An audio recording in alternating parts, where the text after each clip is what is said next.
Welcome to HDTV. You're now rocking with your boy.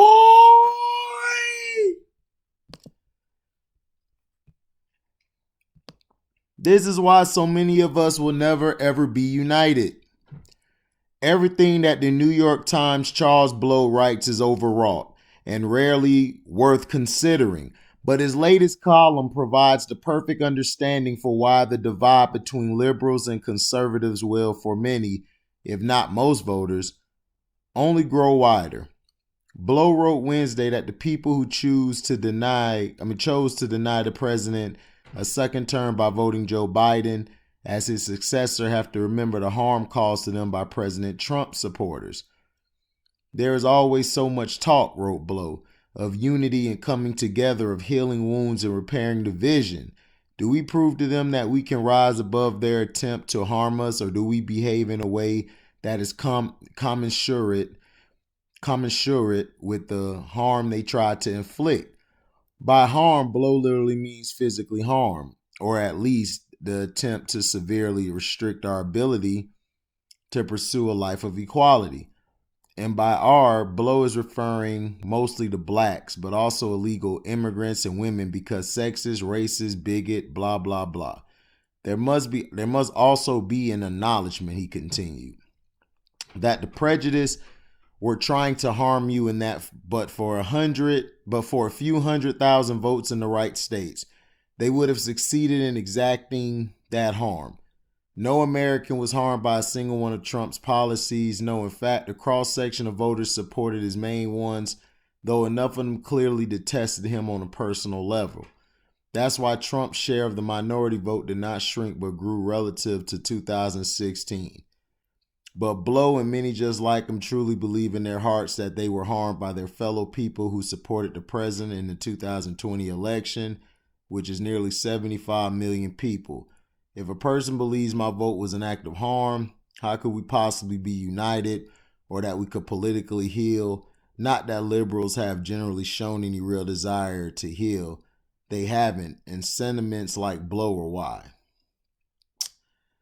Basically, I just wanted to read that, just a little something that's talked about. We're never going to be united, ever, because you got to understand, we were never meant to be free. We were never meant to have control or anything. We're the product. We're not supposed to sit at the table. We're not supposed to eat at the same table or play or be able to go to the same structural places as the opposite race is.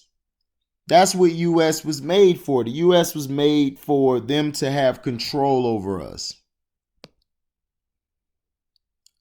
And that's just how it is.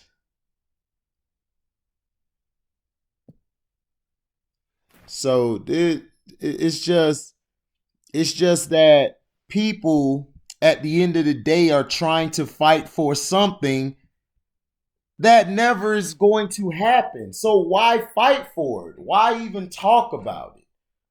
Like, we're never going to have equality. So why not work to build our own nation, to build our own land? It may not be here, I keep telling you in all these videos, it may not be here that we're able to build our own nation and to build our own stuff. We might have to go somewhere else. But we have to work on the low. We have to find ways to communicate with each other without pink folk or those whoever are the elite from hearing what we're doing. That's the only way. We have to do it like the art of war. We have to destroy from within. And if we could do that, we'll get further than where we're going now, because it's not working. MLK, Malcolm X, all of these brothers and sisters who risked their lives, it was all for naught. It was all for naught. We should have stayed segregated. We should have stayed to ourselves. We should have stayed within our own selves and not mingle with them, because we're not going to get respect. They basically said, you Negroes are free now. And now we're not holding our end of the bargain, which is teaching our kids what's right or wrong. We were on that path until they dropped crack and all that in the hoods, which used to be prosperous neighborhoods. You see, the hood was a nice neighborhood for all brothers and sisters to stay. It was.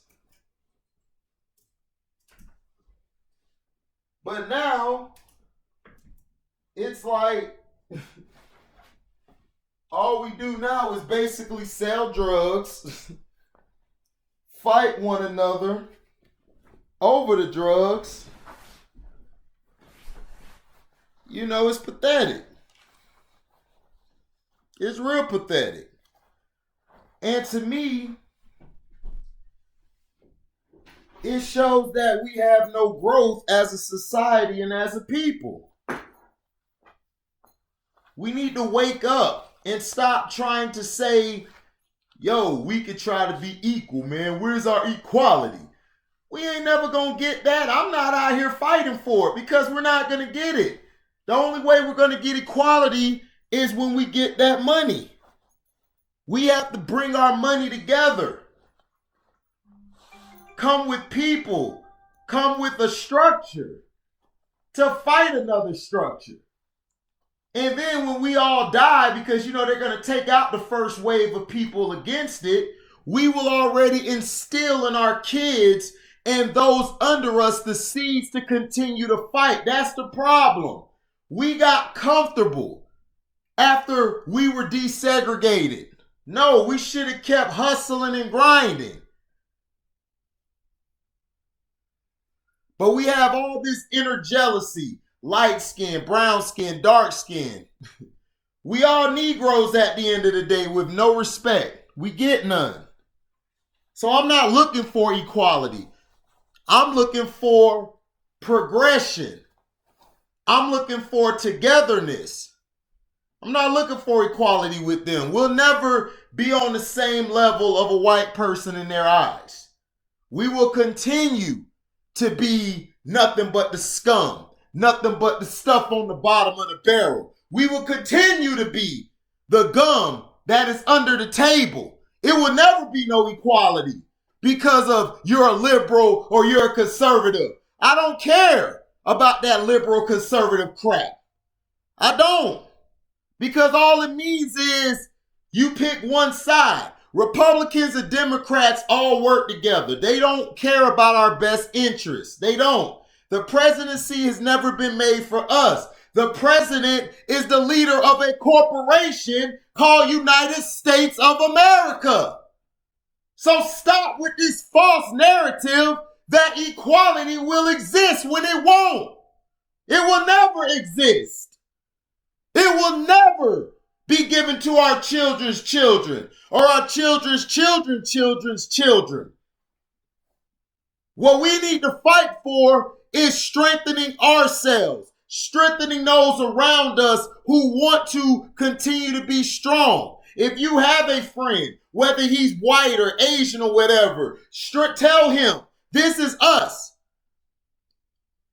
We're strengthening ourselves as brothers and sisters. We need to strengthen ourselves and come together, not in public, but behind doors until we build enough people to follow us, to build enough people to basically take over whatever we want to take over. And if it's not here, we need to find a place where we're accepted and we can live there.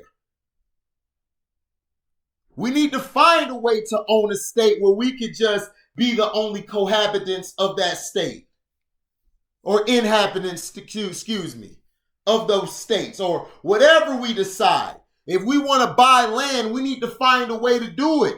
Build our own stuff up. And yes, they will hate us if we do a Black Wall Street or any other type of land or anything blacks try to do. They will hate it. That's why we need to work together to come with a solution, to come with a way to keep getting better and to have our own stuff where we don't have to depend on them. And if we do be wiped out, our children's children will have those seeds in their head to continue to work. We need to have leaders. Not one leader. We need more than one. We need everybody to be a leader. And then we need some to be followers. And we need some to be there on the front line to fight. We need those behind doors to be able to handle the finances, to handle the taxes, to handle the stuff that's coming our way. We need men who are going to be militant, women who are going to be militant, to fight off the devils. That's my rant for today. I'm out. Live boy.